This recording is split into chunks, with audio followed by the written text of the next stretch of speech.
You know, when you walk into a bathroom and the lights are off and they just automatically come on, did you ever stop and think you're in this strange bathroom?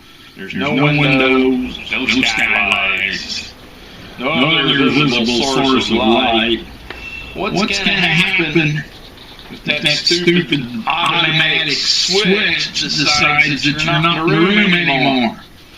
You know, I wonder about that kind of thing sometimes. You're standing there, taking a whiz, and all of a sudden, you got going good, and the lights go out, and you're standing there, and you can't see nothing, not a thing. It's pitch dark. You can't see a thing at all. Oh man, now what do? You could just, maybe you might pee all over yourself. I don't know, that doesn't sound good to me.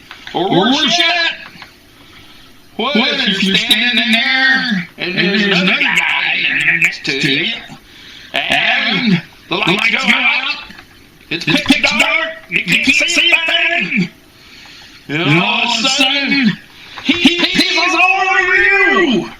Hey, yuck!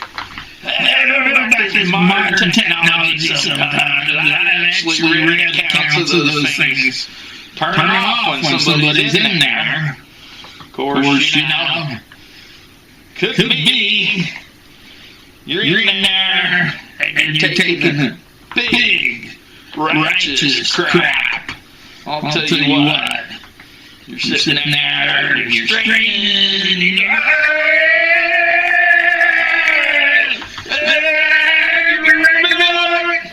the lights go out. What the heck are you gonna do? I don't know. Sit there. Hope somebody comes in the bathroom. What, are you gonna sit there for 2 hours?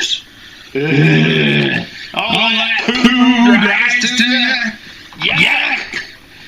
I don't know. You gonna try a light? How can you tell if you're gonna get yourself or you just end up with poo all over the place. There'll be poo on the ceiling, poo on the floor, poo on the sides of the stall, poo on the door, and all over yourself. Yeah. I prefer the switches you can turn on yourself. You know? I don't know. I suppose you people don't think about that sort of thing, but I always do think about that kind of thing. Uh-oh. What's going to happen? What if this happens? I don't know.